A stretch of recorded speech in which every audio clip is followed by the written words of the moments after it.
Keir Starmer, British Prime Minister, has always defended foreign aid to the hilt. Okay, and he spends money on dubious projects, whilst pensioners in the UK are freezing to death. What happens? Trump wags his finger, and Starmer wags his tail. Russia's over and changes his mind. He's going to increase the defence budget, decrease the foreign aid. What's going on? For a second there, I thought I stumbled into GB News. He obviously believes that the defence budget needs to go up. I think we've thought that for a while. He probably did too, but he didn't know where he was going to get the money from.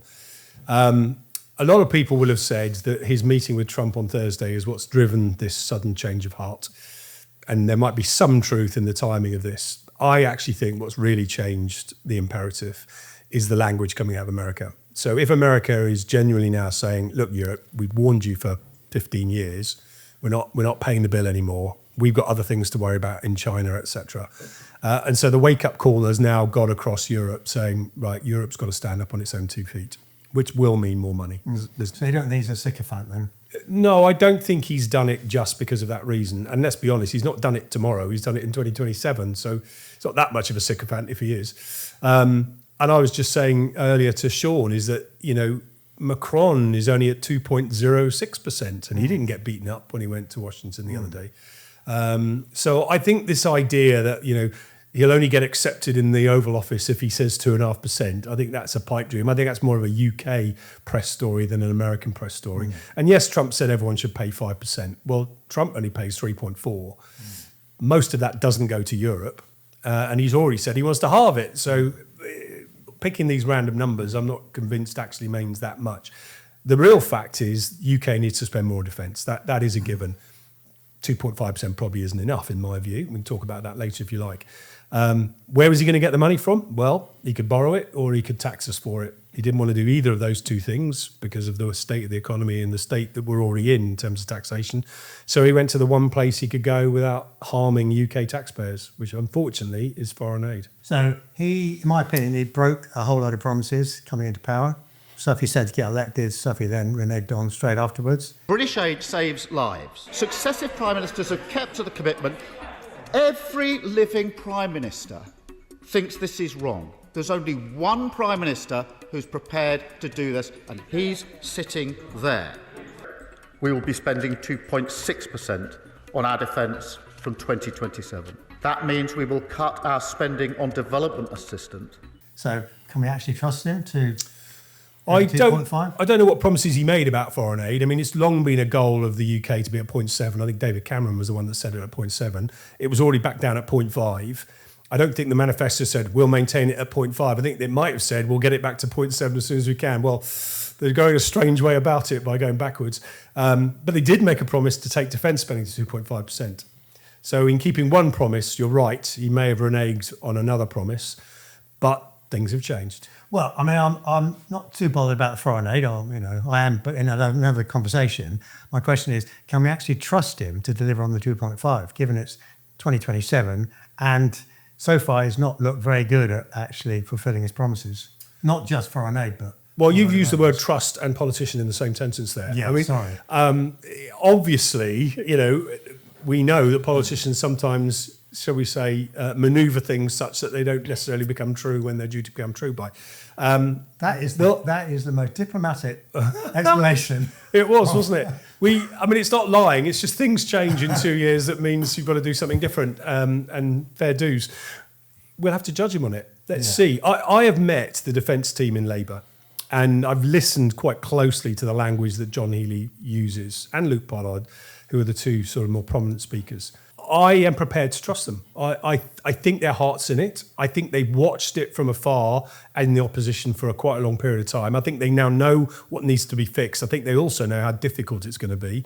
And I think there's a genuine desire here to make a difference. Now, they might get it wrong and they might blow it. But actually, we can't just sit here in 3 years' time and say those were rubbish politicians, because UK defence will be in an even worse place. And that is not a good place to be. So not only do I think they might do this, I really hope they do, because I'm not sure the alternatives we're thinking about. Okay, just stick with that then. So my esteemed colleague on my left here did some mathematics on previous comments from the Labour government. Yes. And found there was a way of doing the maths to show that not only were you not putting it up, you were actually taking it down. Depends on basically which buckets you put the money in. Yeah. So is there a fudge going on? I put my cards all on the table. I think using a percentage of GDP is a mug's game, because it depends on what your GDP is, and secondly, it doesn't say what you're going to spend it on. So it's an input, not an output. We know that a large amount of that, let's use the percentage number again, a large amount of that 2.5% is being spent right now, and they're replacing the deterrent. So your conventional spend is definitely going down. There's no doubt about that. Because of the amount of money that's going into that project. And you don't want to cancel that project for all the reasons we may or may not want to discuss. So, yeah, if you look at particular areas of defence where the money's being spent, so a lot of money tends to go to equipment. I mean, it used to be about a third to operations, manpower and equipment. Equipment's sort of creeping up a bit now, partly because equipment is getting more exquisite, more expensive, and we're buying it less efficiently. What that means is the money then being stripped away from the operational or the daily activity budget, and also from manpower, and that starts to hurt. It's why you see problems with retention. So Sean's mathematics, which I would never question, there is some truth in that. Not only is the number, a bit of smoke and mirrors because it's a percentage, actually working out where it's going and what's actually starting to hurt is where you really get into the detail. I think we should be looking at cold, hard cash figures, and more importantly, the output. What are you buying with it? Looking at the money as a whole, how much will be spent filling up our storerooms versus actually growing the capability? Of the 2.5%, almost all of it. Right. I used a phrase the other day, which I'm quite proud of now. We're going to be filling the reservoir back up again. We're not building a bigger reservoir. And he's still got issues on the extreme left in the party. There's still, a pretty good remnant. Political question, but nonetheless important. How do you think he's going to manage that side of his party, given he's having to, break some of the rules, foreign aid, increasing defence and so on? I think it was Newsnight last night, and it's always funny to watch how news programmes cover these things. And it was all about, this is terrible, all the money's gone to aid. In another parallel universe, that would have been about, thank God we're spending more money on defence. But it wasn't. It was all about, oh my goodness me, we've taken money from aid. And there is a corollary. I mean, if you spend less on aid, yes, chances of conflict and problems downstream, refugees, etc., and migration, you are not helping those things. And ultimately, those also cause conflicts. So this is not a zero-sum game here. This will have a knock-on effect elsewhere. And you heard him say, they really, really regret taking the money from this particular part. But you've got to also remember they're politicians, and politicians get elected by the UK electorate, not the people they send aid to. And I think it was a Gallup poll just yesterday, Murray poll, one of the two, and it shows that the UK electorate wants more money to be spent on defence, but doesn't want to come from health, social welfare, or their taxes. Okay, so where are you going to get it from? Can I go back to the 2.5%? I think there's an interesting issue about the timing. So you and I have been involved as, ex-military, involved in some of the briefings that normally happen in advance of statements around defence. To my knowledge, there weren't any in advance of the Prime Minister's statement in the House. Yeah. And the briefings afterwards sounded like a bit of a catch-up. I remember that John Healey certainly, for the last few months, has been saying, we've got to let the SDR run its course, because at the end of that, we'll better understand where our priorities are, and then we'll answer the question about how much money. Yet in a heartbeat, that's all been reversed. Yep. And the answer is suddenly 2.5%. Whereas you and I probably think the answer lies well north of that. So you have to conclude that this is a political statement, not anything to do with defence of our nation. How do you think this, why is the timing, and it feels like it's just to try and placate Trump, and that feels quite demeaning for us. I completely understand that take, and on another day I could violently agree with you. 2.5% was the figure they'd promised, so it was just a question of when. We've been asking for when for months, ever since they came in power. So it is perhaps convenient that promise has suddenly emerged, 2 days before he goes to Washington. Because I've been around politicians a bit, I kind of know how they might think. So here I think, in this particular case, Starmer's going to go to Washington and is going to have a difficult conversation, potentially a difficult conversation. He's been able to watch Macron, so he goes, okay, that went well. What do I learn? What do I not do? What do I do? So that's been quite useful. What the one thing that Starmer doesn't want to do in Washington is have a debate about whether the UK is serious about defence. They just don't want to have that conversation, because if it then becomes Elon Musk tweeting just before he walks in the Oval Office, UK is rubbish, they're not spending any money in defence, blah, blah, blah, the whole visit will be about UK spend. Starmer wants the conversation to be about what are the security guarantees to Ukraine? What are going to be the way this war will end? How do we keep America engaged in European defence, even if it's just as a backstop? In order to have those conversations, he kind of needs to take the other ones out. And the one way you do that is by making a guaranteed promise that you haven't yet made, because you need an announceable, on how much you're going to increase your defence spending. But that promise was based on a different time, wasn't it? I mean, admittedly, Russia had invaded Ukraine. Yeah. But the one big seismic shock has been since the 20th of January, President Trump coming in, and suddenly one of the assumptions around Europe, which is America, the big brother, biggest funder of NATO, will ultimately be the backstop for security. That has changed overnight. Right. So all of a sudden, this 2.5% magic number, just a political statement, that's not matched any to what we need to do as a nation. I violently agree with that. In fact, it's just a conversation we just had there with Byrne, is that the 2.5% is just a number. The Conservatives picked it. Labour carried on with it. We know the SDR hasn't yet been published, so we don't know what the real number should be. It's the number they can afford. That's the problem. And right now, there is a fundamental question whether that is enough for the threat you're going to face. And there's no point in having a balanced budget when you're in a war with Russia and you're hemorrhaging people and equipment and the economy. So you're right. 2.5 is now yesterday's story. It's been told today because there was another reason for doing that. And I think Trump probably wouldn't have beaten him up over the 2.3%. He didn't beat Macron up over 2.06. So, but the worry here, if you link them all together, what it does appear that America said we're going to be less involved militarily in Europe. And all of a sudden, it's no coincidence that Starmer said we're prepared to put boots on the ground, potentially, and looking to European colleagues. Yeah. That has profound implications for our... And there's talk about it being peacekeeping forces. Well, traditionally, peacekeeping has been United Nations because they're non-partisan, they're not allegiances either way. Under a mandate, But if UK, France and Germany are involved in that, they do take sides. So they become a target on the ground. And we haven't even talked about how to get air power involved. It feels like this is all a bit of a rush to placate Trump rather than actually thinking really carefully about what we're doing, what's our role in the sort of post-America European defence force, and particularly how do we avoid exposing ourselves too much? I mean, I wouldn't want to be Starmer in the Oval Office on Thursday. I mean, that's what today is, tomorrow, isn't it? It's a really difficult tightrope to walk. I think even more difficult than Macron's, actually. Why is it more difficult for the UK? The special relationship, we can debate all day long about what that means, but there is a unique relationship between the UK and the US that France doesn't have. Not stand fast who's on whose side in the War of Independence.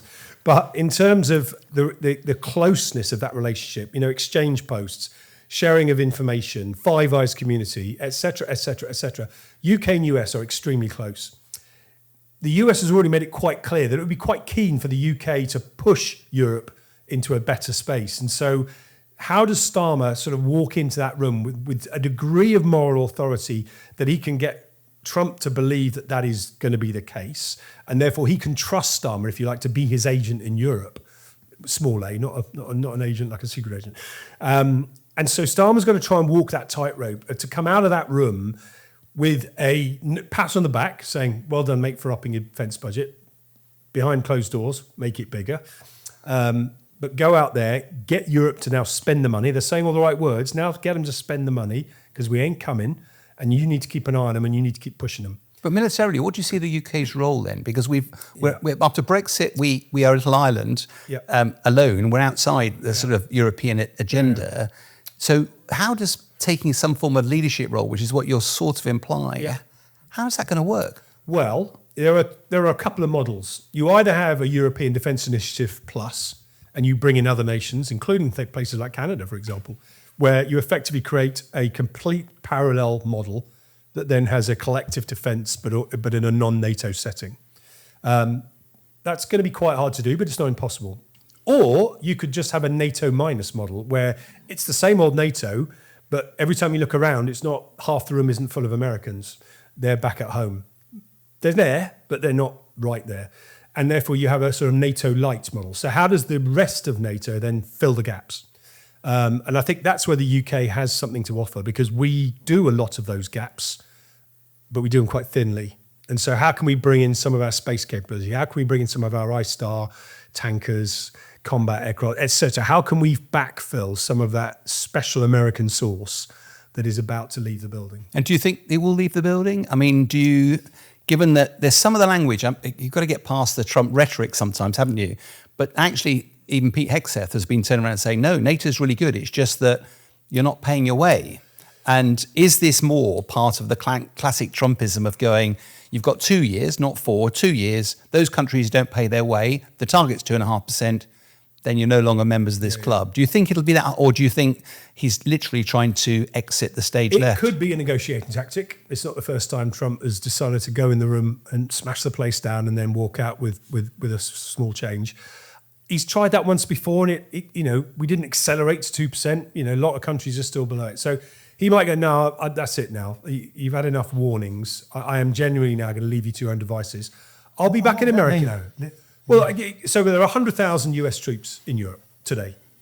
And a lot of bases and a lot of NATO posts are filled by Americans. Saka, funny old thing. Well, it's going to be a bit rich for Trump to say, you're on your own, Europe, but I'm still going to be the supreme allied commander of Europe. Well, which is it? Make your mind up. So if America starts to exit some of those posts and appointments and some of the headquarters, I mean, they've already announced AFRICOM, which actually is in Stuttgart, is already moving in underneath the European Command. So, and you've seen the potential of a port being shut down in Greece. So we're already beginning to see the beginnings of changes in Europe. So we probably will see the Europe footprint shrink. And the footprint of the US and within NATO too. Now, I don't think they're going to be so cruel to just disappear overnight, but there needs to be a steady and safe transition, because if he's genuinely serious about maintaining Article 5 and maintaining NATO, and we're starting to see some slightly warmer overtones now, so that's a good thing, then they won't want to leave it in the lurch and let Russia think, I've got a 2-year window here. If I go in now, America won't bother turning up because they're too busy focused on China. But there is a definite direction of travel. This is not just a pivot in words only. It's now a pivot in deeds. Interestingly, there are 375,000 US troops in Asia. So the pivot happened a long time ago. We just either didn't acknowledge it or didn't think about it. So I think this is going to be a change. So I think there's going to be a far more European flavour to NATO than there is today. And that means that the mass that America currently brings to the table will not be in Europe. It might come if needed and be reinforcements, but I think the world has changed now. I think this is for Europe to step up to the plate. Trump isn't saying 5% because he just picked a random figure. He probably did pick a random figure and probably went a bit higher to have a bit of negotiating room. He did it because he's saying, you guys have got to do this. You've got to fill the gaps. If you want to fill the gaps, it's going to cost you money. So get your pocketbook out. That's a good thing. I think it is a good thing, and I think it's something we should have been doing in Europe a long time ago, but we sat fat, dumb and happy with our big brother looking after us, and we didn't listen. If we come back to NATO in a minute, but finish with Starmer, or some other stuff on Starmer. So quite recently, you said something like, we're going to give £3 billion a year to Ukraine until the job's done. Yeah. Do you know what he meant by the job's done? Yeah, so the war's over, peace is broken out, and Ukraine get restored to the position they should be in. Which is what? Back to its international borders. Right. And do you think that's possible? Well, if it's not... militarily first. It isn't about military, is it? This is not... If it's just... And I think this is where the argument in the US has gone a little bit off the rails. The idea that this can only end when Ukraine captures every last metre of captured territory is wrong. There's a diplomatic solution here, and we can bring Russia to the table through other means than just taking every metre back. Economically, Russia is in the toilet. And another year of this, they are not going to be in a good space. And Putin won't be in a good space either, because he's after 4 years of his 3-week operation, he's starting to look a little bit ragged. We give our politicians a hard time for moving the dial 0.2%. Well, how much do you get moved the dial on when you've had 1 million people, involved in a war, lost hundreds of thousands, and spent 4 years and got nowhere? So you can put pressure on Russia in other ways. What's so frustrating at the moment is we're not seeing that pressure applied against them. We're seeing them almost looking like they might get away with it. And if we don't hold the line now, where's next? Where's the next border that we accept somebody incurring and go, well, no, you can't have any more. You fought for that hard enough. Okay, we'll give you that bit. Well, what's next? The oil and gas industry is thriving. And the reason is he just found new markets. I mean, bizarrely, some of the markets he's found, instead of buying it from Russia, we're buying it from a third party. Yeah. They're actually still coming from Russia. Yeah. So I'm not sure. Well, I certainly don't believe the Ursula von der Leyen sanctions thing, that it's worked. I think it's much more nuanced than that. Plus he's opened up brand new partners because he's been forced to. Yeah. Like BRICS, and that's a growing Yeah. economic Yeah. community. So Yeah. I'm not sure that Russia's actually in the tank. I mean, I think he's got a problem with the number of people that have been killed. Yeah. Zelensky might have the same problem. Yeah. Well, He can argue we were not the aggressor. Yeah. So I'm not sure that Putin is so badly off. we shouldn't do this on a body count because let's be honest, quite a lot of the people that Putin has put into this war are out of his prisons. So what he's done is he solved his prison problem. Or North Korean. Yeah, exactly. So, that's not the right way to compare, who's winning and who's losing. I think you're right about some of the things you say there. We have not done enough on sanctions. Europe, I think somebody quoted figures. Europe spends more money on oil and gas from Russia than we've spent on aid to Ukraine. So that's not good, is it?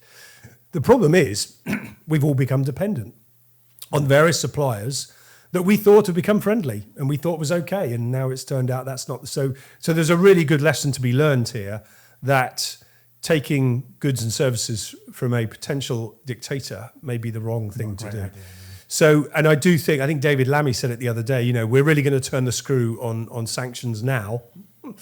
Why didn't you do it 3 years ago? And this idea, we're all talking about not enough money in the pot to spend on defence. There's $300 billion of captured Russian money sat in banks. Let's have it. I really don't understand. Is that because they're worried about they might get sued by Abramovich's lawyer? I don't know. I'd be taking that money and spending it, quite frankly. I mean, some of it might need to be spent on reparations in Ukraine.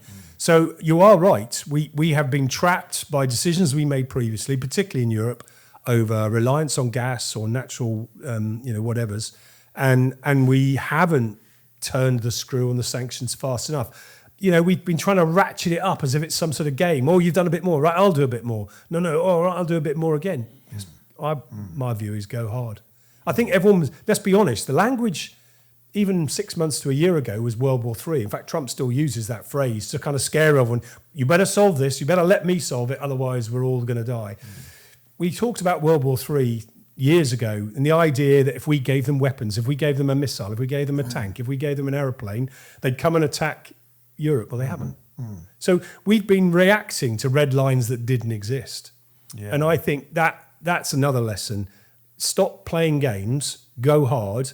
If he's a bully, punch him in the face. I still can't quite align $3 billion a year till it's done with it's got to be a diplomatic solution. I don't know how the $3 billion... Well, you've got to be able to survive militarily to get to the diplomatic table. Yeah. That's the challenge. Now, Trump's right. This war can't go on forever. Ukraine won't sustain it.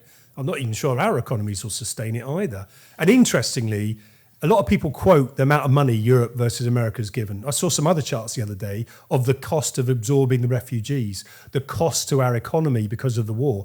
Europe's actually borne a far greater cost for those reasons than just the money that's going. So it isn't just about the $3 billion. We've got, God knows how many people living in the country that we're looking after now and aid that we're giving in other areas and the impact on our economies because energy prices have gone up. So there's a much broader impact than just the money we're sending back the other way. So none of us want the war to end, carry on indefinitely, but quite a few people, I'm obviously in that camp, don't think it should just end just because we want peace, because that will be a peace. We thought we got away with it in 2014. All right, you can have Crimea. Just don't take any more. No, I won't. Didn't work, did it? Can I segue on to, because the Trump impact is part of the landscape has changed somewhat. And whilst sometimes you have to get past the headlines, whether it's Panama Canal, we're going to get a war about it, Greenland, another state in Canada, Gaza is going to be fantastic. I see that today, and there's a whole lot of pictures, AI-generated pictures. Yes. Which just looks outrageous. Yeah, but it's interesting, some of it's rhetoric, but some of it's action as well. So Trump has also sacked his chairman of Joint Chiefs and the single service leaders in a swipe. And what's fascinating there is that in this country, we generally get a new government in. They not revere, but there is a certain respect for the military advice, that people are there as the continuity around military.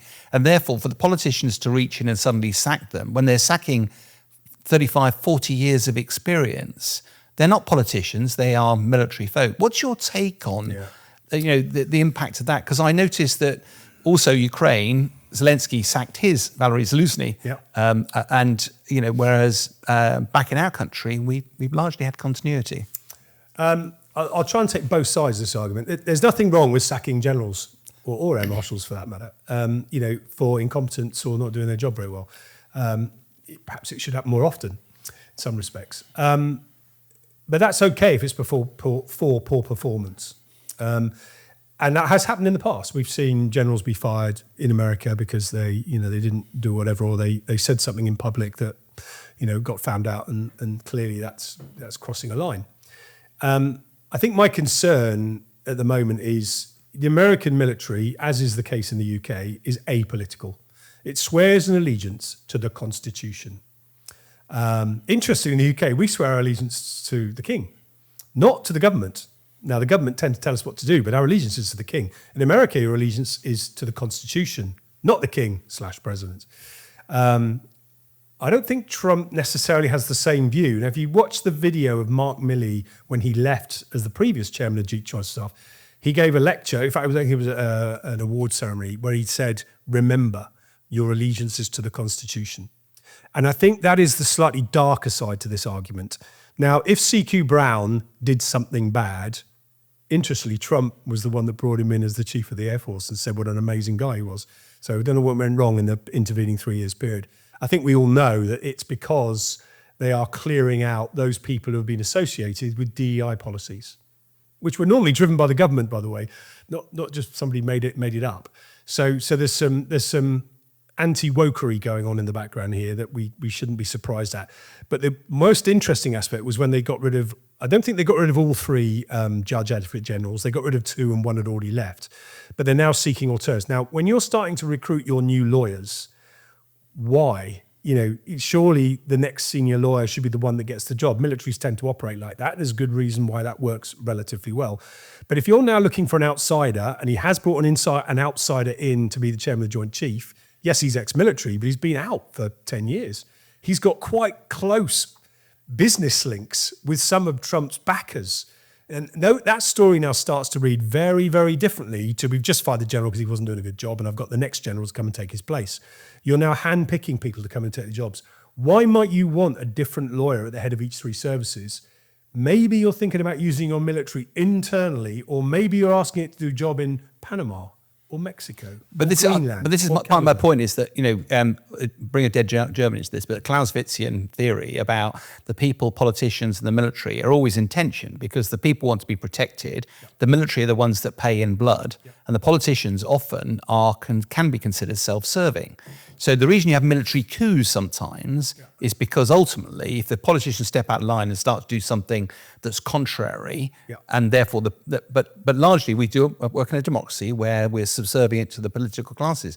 But there's a horrible undercurrent, it feels to hear. Getting rid of one person, personality appointed by Biden or whatever, but actually by taking a whole tranche of people out, and therefore you're sending a clear message to their successors, back me or you're out. And that creates a very different relationship between effectively the political classes and the military. And that is a real worry. If I was in the US military right now, I would be extremely concerned about the impact this is going to have.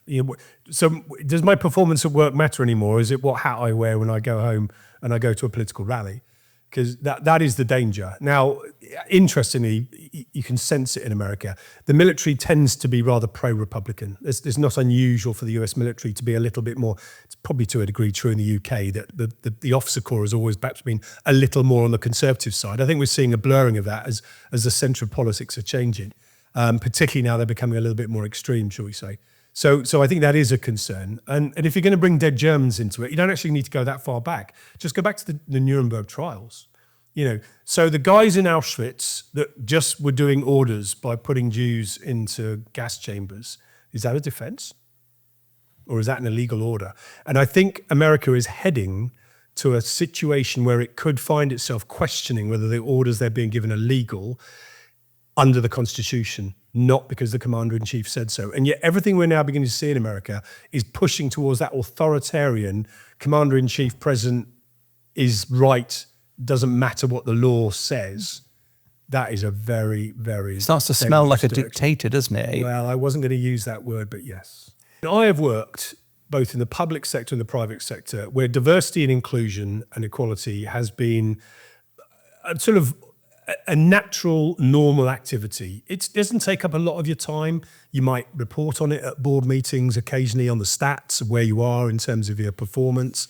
You'll see posters up at work. You'll generally try to see people trying to be fair, promoting people on merit, but making sure that the representation is there, trying to recruit from a broad range of the national population as possible.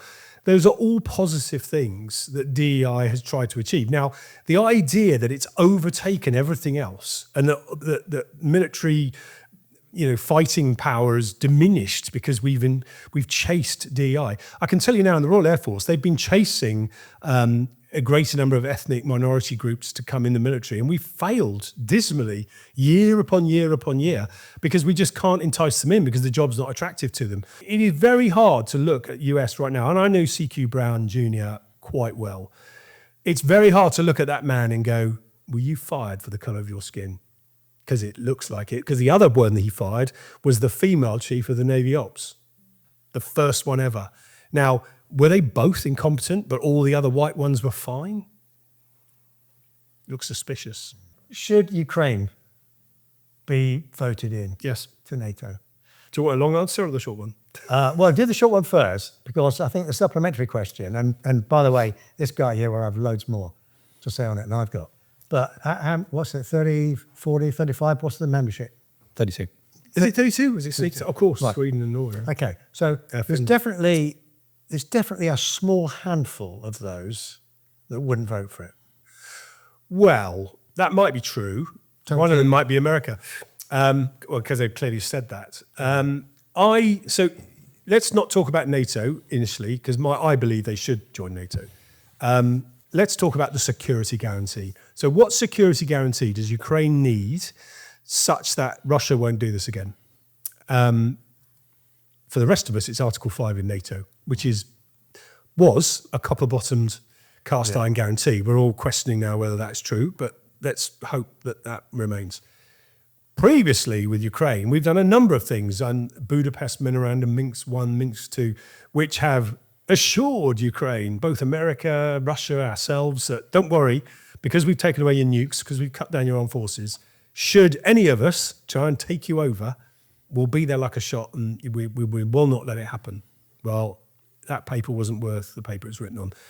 I don't know what other bits of paper are being thought up for the next one, but if I was Ukraine right now, I'd be very, very sceptical of what that paper said. The reason some of these options of putting troops on the ground are being mooted is not to police a line between Ukraine and Russia, heaven forbid, although that might become a solution.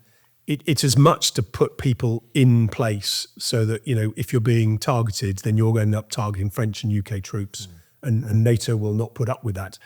It didn't help that Pete Hegseth said, no, it won't count for Article 5 because it's outside and he's right, it is outside the NATO region, but that's not the right answer if you want to deter Russia from having a go. So what else is available? You could write your own guarantee, your own Article 5 without a charter to underpin it. So we'll give you a no shit Article 5 this time, not that Budapest one. This is the no shit guarantee. Okay. And I'm just not sure that's going to work. So you either put troops literally on the ground and you move the front line of NATO without it joining NATO. You could argue, what's the difference? Russia would certainly argue, what's the difference? You could get it to join the EU and at least make it part of an economic alliance and then look at European defence. And you could look at a third model that's not NATO, not European. It's just a new coalition of the willing, whoever that might be. or you get them to join NATO. And right now, NATO is the game in town for now.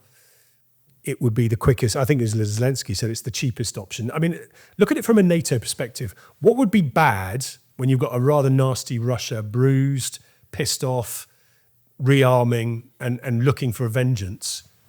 If you're NATO right now with the Baltic states having, under threat, being so close to Russia, having Ukraine on your side would be quite something. Not just because of their warrior spirit and the experience they've built up. They've built up a pretty impressive arms capability, building some stuff that we didn't have. So Ukraine would be a really strong ally. Yes, you bring in the potential of creating a conflict. But this idea that Putin makes an argument that, it's the advancement of NATO that made me really pissed off. Well, what just happened when Finland and Sweden joined? We just increased their border by 1,000 miles plus there. And he hasn't invaded Finland. So the idea, half communist anyway, but and Russia's been there before, of course. But that's not the issue. Finland, whatever its politics are, has chosen the side it wants to join. And if you're playing five-a-side football and you're the last kid picked against the fence, which is Russia now, by the way, maybe you just look around and go, why does nobody want to be on my side? I wonder why. I mean, psychologically, it's not a bad idea, is it? Because on the one hand, you put Ukraine into NATO, which I don't think can happen from a vote's point of view. You piss off Putin, but then it's very difficult to do something given the ability of NATO to now collectively respond. Well, the question I put back to those NATO nations that might not want to vote for them joining is, okay, so you don't let them join. They then sit there. You give them a security guarantee. So that means you're going to come and help them, right? Otherwise, it's not worth the paper it's written on. Which means you're going to end up fighting Russia outside a NATO context. Do you want to be doing that? Where's the upside in leaving them outside if you're going to give them a security guarantee? These things are easy to say. They're quite tricky to do, obviously. But look, I think Russia has gone way past the point of meaningful, reasonable conversation. I guess my only other question is, given that Trump seems to be distancing himself from European defence model, and almost certainly that's just to scare European countries into finally paying their way, what do you think the structure of European defence might look like? Do you think it will just be NATO 2.0, or do you think it will be something different with a much more significant leadership role for a European continent? I mean, I actually wrote about it on Twitter, admittedly, so not a lot of words. And I had four options, and I haven't changed my view. One option is stay as we are. That's not going to work. America's given us plenty of hints that that's not going to work. So let's discard that. There is a NATO light. So there is NATO without US, basically, where we backfill the gaps. We still have America in NATO. We still have it as an equal partner. It's still there, emergency, in case of emergency, break glass. Everything's really bad. We really, really, really need you. But it means that Europe steps up to the plate. Going to cost a lot of money. We'll need a lot of time and effort, but it's the simplest solution because it doesn't require a lot of change. And then you just add countries to it where you see fit, like Ukraine as an example. My concern about that model is if America does generally back away from Article 5, then and then does NATO dissolve? That's my slight concern. And 3 or 4 days ago, I might have said that's looking quite likely with some of the rhetoric that was flying around. I'm hoping, and I've seen some of the language the last 24 hours even, it's kind of calmed that down a little bit. Hegg says, absolutely square behind Article 5. NATO is our strongest ally. You're beginning to see some of that language come back again, which we would have expected, but there was a wobble. So let's just keep an eye on that. So the other two models are a completely different model, brand new. Call it the Euro-Atlantic, whatever you want to call it. So replace NATO with something else. It'll look a lot like NATO without America in it. So it's sort of the same model as the other one, but you genuinely have to rewrite the charter, rewrite the rules. Quite hard work. Standing up something new, that'd be quite difficult. Or you back into the European Defence Initiative. But that's an EU organisation. And if you're not in the EU, how do you do that? And that's where the UK right now is just tiptoeing its way between all these different solutions. Because it is a European problem. It's not an EU problem. But of course, in Europe, EU-European, same Venn diagram. For us, that's chalk and cheese. So that's the dilemma. So I hope that it's NATO without US strength, backfill, rather than go for one of those other two models. I don't think the European one will work. I think it's a Euro-Atlantic alliance But do you think there might be the prospect of some sort of blend of those? Because I mean, for example, You can never have 5 options. It's not allowed. no, well, in a okay, military. we'll have to get one off the table. But it might be, for example, we have a nuclear capability, which we commit to NATO. Yeah. Now, let's not get into that because I'm still not quite sure how that would work. Yeah. But there are national capabilities that we would also have a national fight, but if Article 5 wasn't triggered, we'd still go off and do our own thing. Therefore, you could potentially have a European model within the NATO model that had a slightly we committed forces to that, but said that if it was, for example, a war on the European continent, that actually that didn't trigger Article 5 because we had a... So in other words, you commit your same forces, you double tap them, you commit your squadrons to the European defence model as well as NATO. Are you arguing for a UK almost backing out of NATO like America? No, I'm saying that we still commit our forces to NATO, but within the NATO Venn diagram, there is a subset that has their own capability which deals with problems that because America might well turn around and say, I don't think Russia invading Poland is our problem. I think you have a real problem, and this is the politics of NATO, which I have tiptoed in occasionally. So that the NATO is a political organisation. I know it's called a military, it's a political organisation. The NATO Atlantic Council, the NAC, is sat on by politicians, and more often than not, it needs to be a majority vote. Oh no, it needs to be a unanimous vote. In fact, you can't sort of half not do that. It's like you're either doing that or you're not doing that. So to have people involved who then vote against you, well, everything stops. So to try and create subsets that then can work within the charter or outside the charter, I think is going to complicate things. If we were going to go for that complex a model, my view would be take a new model. Create a new circle in the Venn diagram. Because the reason I ask is I'm not saying I'm a fan of any particular model, but I do see the benefits. Is that people talk about Latvia, Lithuania, and Estonia being sort of part of NATO, and it's a rhetorical question. But would we see America go to nuclear war if Russia was to invade one of them? Well, and the answer I know is yes. We want it to be yes. We want it to be yes because that's part of the We whole. always believed it was yes, and now we're just questioning that. But I think if you ask that question to Pete Hegseth or potentially Trump, behind closed doors, I wouldn't be at all surprised if he go, why is that America's problem? So I know that Europe's often criticised for not acting or not doing things. I think in the last week there will have been some really interesting conversations going on in the likes of Paris, in smoke-filled rooms where, if they're allowed to do that anymore, they're probably not, where I think European politicians have had some really difficult conversations, said, what would happen if? What would we do when? And I think that will now be shaping, and it's not good enough to just go, it'd be all right. And I think now, if Europe isn't thinking about what's the alternative, how do we put in place a structure that Russia can't pry apart and doesn't create a fissure between, because we have created a fissure. We can't, when we just talked about hypotheticals, and everyone says, don't listen to what Trump says, watch what he does. Well, in the UN the other day, he voted with Russia, North Korea, and Belarus. I mean, that's never happened. So, that is a concern. And if that's what he's done once, might he do it again? And around the NAC table, might he go, I'm sorry, Latvia is collateral damage. I'm not going to war for Latvia. And that is what we now need to prepare ourselves for. Now, we might come to the conclusion, we'll just have to cross our fingers. I don't think that's a very good place to be. So I think there does need to be a really difficult private. It's not something you want to have out and open. I think politicians now are tiptoeing. So I watched Macron the other day, literally, you can see him. He's doing it in a foreign language, bless him, which is even more remarkable, trying to work out what's just Trump said. How do I respond to that? How do I manage that? At the same time, he's going, what's my fallback plan? What's my European alternative? How do I not say something about that? How do I get ourselves to that? How do I make the plans for that without telling America that that's it, mate, I'm out of NATO, that Europe walks away from NATO, not America. It happens in the wrong way. The only winner right now is a person sitting in the Kremlin who is going, this is beyond my wildest dreams. I've got NATO talking about whether NATO works. How did I do that when I was getting my ass kicked in Ukraine? I don't know. Credible.